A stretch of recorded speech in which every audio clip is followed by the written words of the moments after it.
The winter sun was fading, spilling its last strands of pale gold across the sprawling gray estate. The house itself seemed to breathe in silence, its grand corridors and towering windows catching the dim light in a way that made every surface look like it was holding on to the memory of better days. Ela Hart had been inside many homes in her years of cleaning and caretaking, but nothing had felt quite like this place. It wasn't just quiet, it was the kind of quiet that seemed to watch you, waiting for something. She had been here for just over a month, long enough to memorize the routes from the kitchens to the laundry room, long enough to understand that there were places she was not to go. The third floor was one of them, where Lucas Gray, once the man on every magazine cover for his business brilliance, lay still, eyes closed for over a year. And then there was the music room, locked more often than not.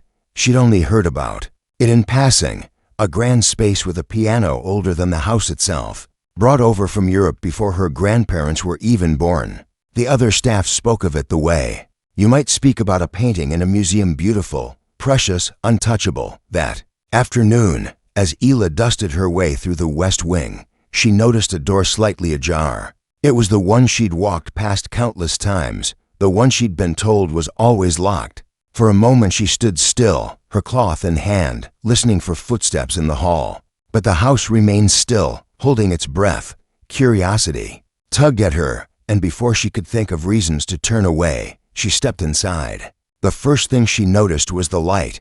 Tall windows poured afternoon sunshine into the room, setting the air aglow with drifting specks of dust. The second thing was the piano. It stood at the far end like a silent sentinel, its ebony frame dull under a fine layer of neglect. Even from across the room, Ela could see how the ivory keys had yellowed ever so slightly, like teeth that had smiled too many times. Her chest tightened with something she hadn't felt in years, a pull, deep and insistent, as though the piano had been waiting for her. She stepped forward slowly, each movement deliberate.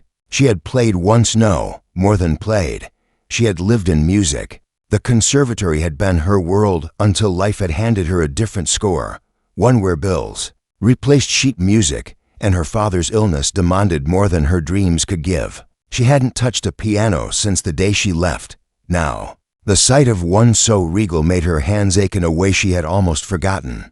Her fingers brushed the lid, and a shiver ran through her. The wood was cool, the faint scent of aged polish rising from it like a whisper from the past.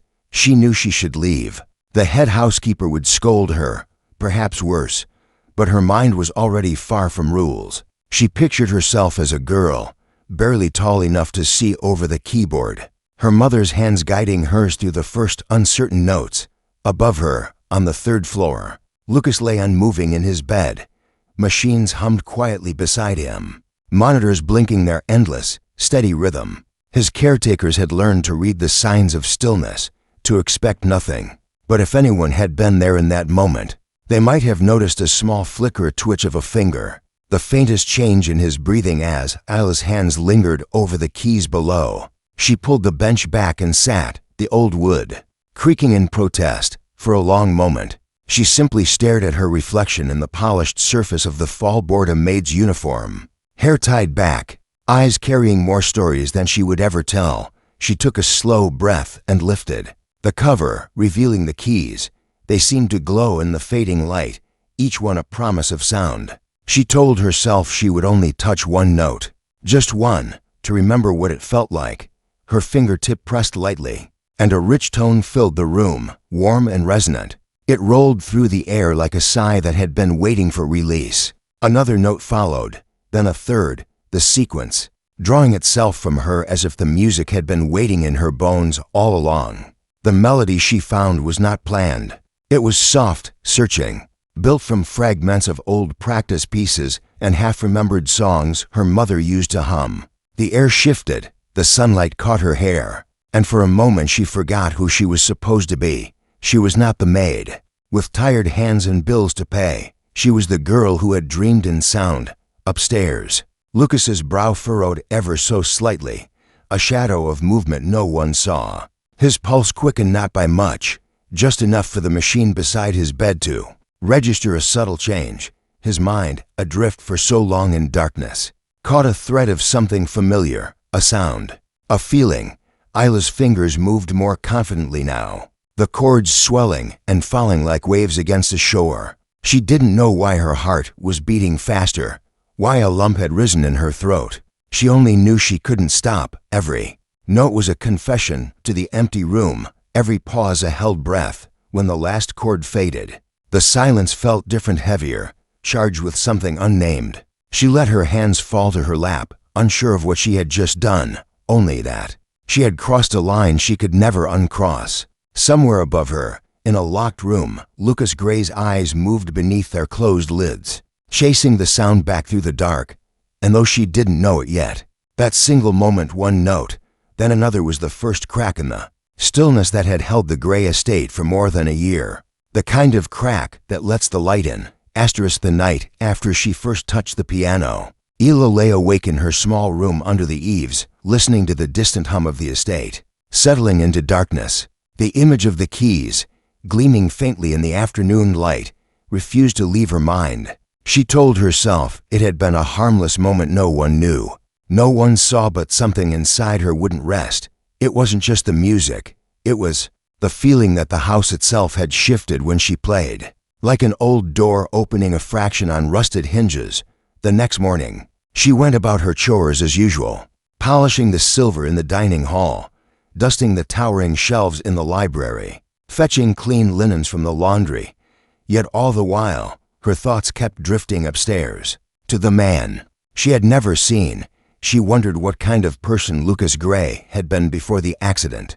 The tabloids in the city had painted him as larger-than-life, charming, brilliant, a man who could turn a conversation into a contract and a handshake into a fortune. But here, within the estate, he was only a shadow, a presence felt rather than known. When she passed the nurse in the hall near midday, she overheard a quiet exchange between her and the housekeeper. The nurse's voice was low but curious. His heart rate changed yesterday. Not much, but it was there, just a few beats faster than usual. The housekeeper dismissed it with a shrug. Could be anything, a fluke. You know how these machines are. Isla's steps slowed. The words caught her off guard. She didn't allow herself to think the thought completely, but it hovered, persistent. The change, if it was real, had happened after she played. She told herself not to be foolish. Music didn't work miracles. Still, her fingers itched. Later that afternoon, as the staff busied themselves in the kitchens and the grounds, she found herself wandering near the west wing again. The door to the music room was closed this time, but not locked. She hesitated in the doorway, the memory of yesterday's melody still fresh. It had been so long since she'd felt that kind of freedom, as though every note she touched was a step back toward a version of herself she had lost. She crossed the marble floor and sat once more at the bench. The air felt charged, as if the room itself remembered her. This time, she began more deliberately. The first few notes were gentle, tentative, but soon her hands began to move of their own accord. She played a waltz she had learned at 16, then shifted into something slower, a piece she used to play late at night when the world outside her bedroom felt a heavy dot upstairs. Lucas's fingers twitched, his mind, still caught in a dreamless dark, caught the echo of sound, faint, almost imagined.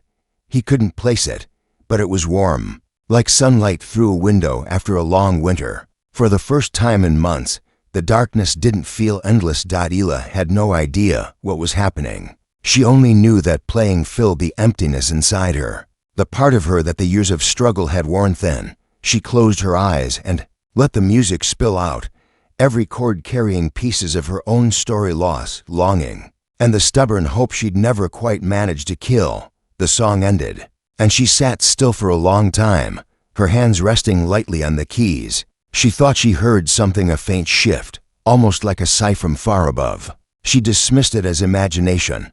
Rising from the bench, she closed the lid gently and left, heart thudding in her chest. That night, as the nurse checked Lucas's vitals, she paused, frowning at the monitor. Again, she murmured to herself, a small but distinct change in his heart rhythm. Not much, but enough to notice. She looked toward the door, half expecting someone to be there, but the hall was empty.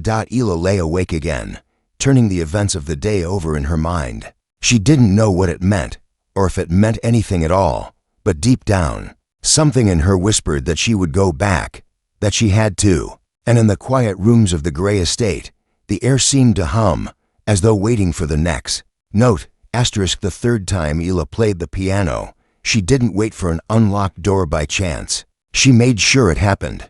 2 days had passed since the last time her fingers had touched the keys, and the absence gnawed at her every time she passed the west wing.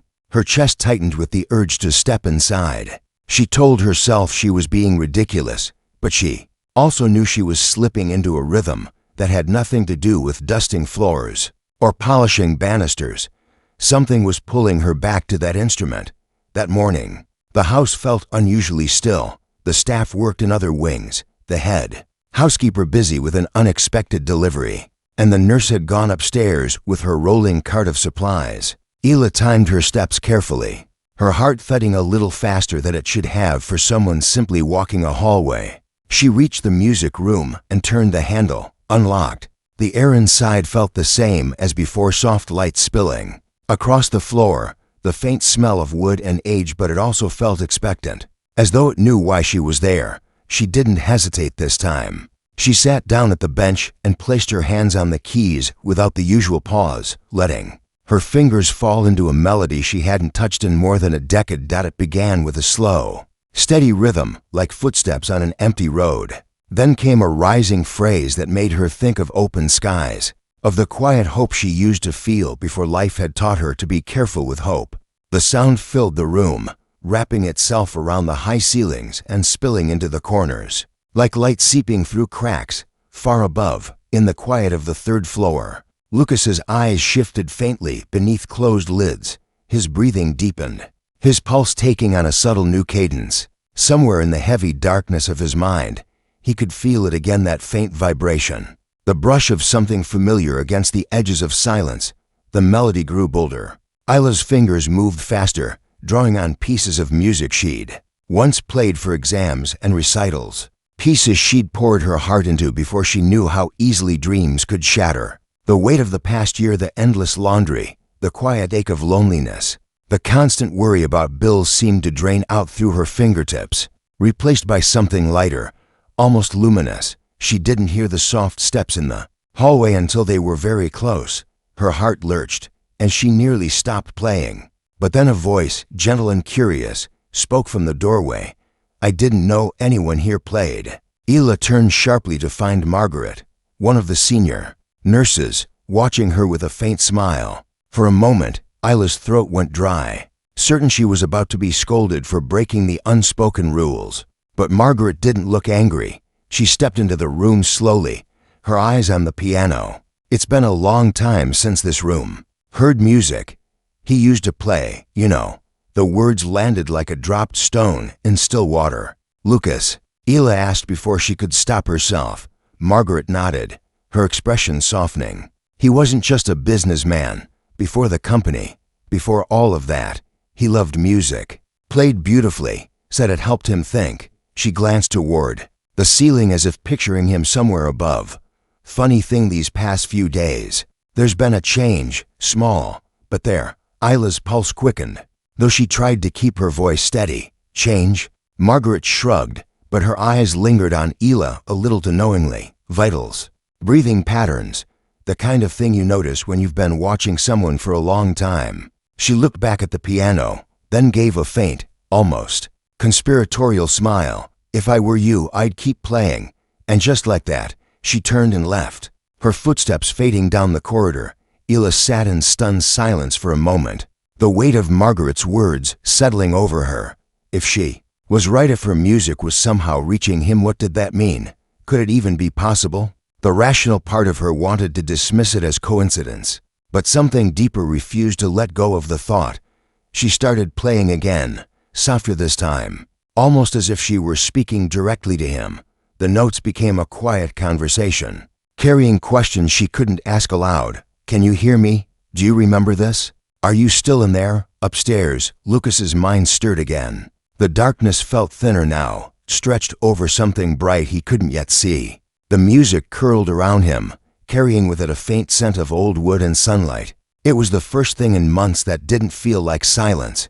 When Ela finally closed the lid and left the room, she carried a strange mix of fear and hope in her chest. She didn't know if she was doing something extraordinary or simply clinging to a beautiful illusion. But she knew one thing for certain: she would return, and when she did, she wouldn't just play for herself, she would play for him. By the fourth time Ela sat at the piano, it no longer felt like trespassing, it felt like a calling. The days in between had been heavy with anticipation. Every chore a slow march toward the moment she could slip into that quiet room again. Each time she polished the silver or folded linen, she found herself imagining melodies, her fingers moving against the air as if rehearsing for something she didn't fully understand. The morning was unusually gray, the kind of day when the clouds pressed low enough to make the house feel more like an island than a home. The staff were scattered, some tending to deliveries, others busy in the kitchens preparing for a private dinner. The family trustees would be hosting later in the week. It was the perfect moment. She opened the music room door with steady hands. This time, though her pulse still beat faster with the familiar thrill, the air inside was warmer than usual, faintly scented with beeswax polish. Someone had been in here recently. The piano gleamed a little brighter, as if acknowledging her return. She wondered if Margaret had said something to the others. Though no one had spoken to her about it directly, she sat and began to play without hesitation. Today, the music was different. No gentle warm-ups, no tentative chords. She went straight into a piece that had lived in her memory for years, a stormy, restless arrangement full of crescendos and falls, like an argument between hope and despair. The keys welcomed her urgency, answering her touch with a depth of sound that filled every corner of the room. On the third floor, Lucas stirred again, his fingers curled faintly, his brow tightening in concentration, as if somewhere inside the fog of his mind he was trying to follow the music. It was not just sound, it was something living, weaving through the darkness, tugging him toward it. The music carried her back to her own storms, the years when she'd worked double shifts to keep the lights on, the nights she'd sat in her tiny apartment listening to the muffled sound of other people's laughter through the walls. Every high note felt like a leap over those years. Every low note, a grounding reminder that she had survived them. Halfway through the piece, she heard footsteps again. This time, she didn't stop. She let the music speak for her, though her ears remained sharp to the sound of someone approaching. The door opened quietly, and Margaret stepped inside with another nurse in tow, a younger woman with kind eyes and a clipboard clutched to her chest. They didn't speak. They simply stood and listened. When the last chord faded, the younger nurse whispered something to Margaret, who nodded slowly. Then, to Isla's surprise, Margaret walked forward. "You should know," she said softly. His breathing was irregular last night, not in a bad way, more like he was dreaming. Ela swallowed hard. "You think it's because of this?" She gestured toward the piano. Margaret gave a half shrug. "I don't know what I think, but I do know the timing is interesting." Her gaze softened. "Keep playing." It was as close to permission as Ela had ever received.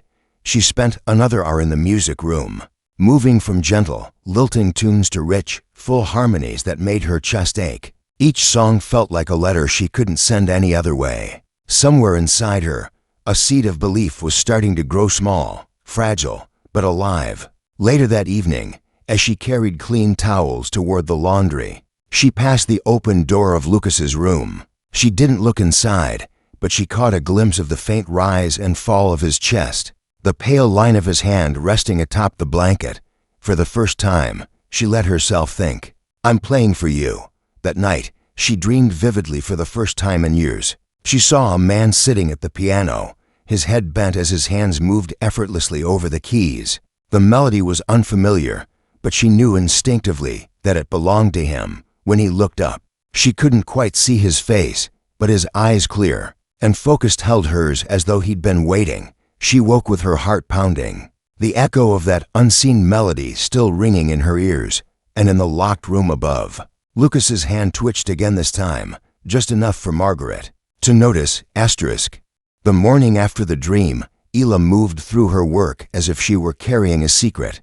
It sat in her chest like a glowing ember, small, warm, and impossible to ignore. Every time she folded a sheet or dusted a mantelpiece, she found herself humming without realizing it. The melodies came unbidden, fragments of songs she hadn't played in years, and sometimes ones she couldn't place at all, as if they belonged to someone else. Margaret caught her in the hallway before noon. The older woman's eyes were calm, but there was an energy behind them, something she was keeping to herself. "I checked his vitals again this morning," she said quietly. "His breathing pattern, it's changing more often now, not in a dangerous way. Just different, more awake." Isla's pulse quickened. "Do you think?"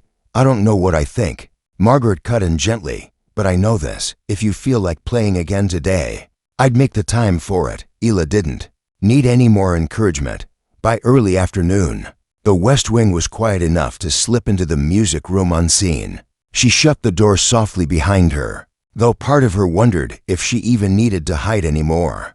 The polished black surface of the piano reflected her faint smile as she sat down, the bench creaking in recognition. Today, she began with something softer than before long. Slow notes that felt like careful steps across a fragile bridge. She imagined her music traveling through the house like threads of light, weaving their way up staircases and under closed doors until they reached him, upstairs. Lucas's eyes moved rapidly beneath closed lids.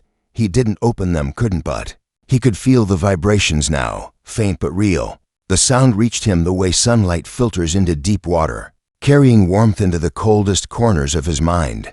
Isla's music shifted into something more intricate, her fingers weaving patterns that demanded more from her memory and touch. She poured into it the kind of emotion she'd once reserved for the rare people in her life who had truly listened to her.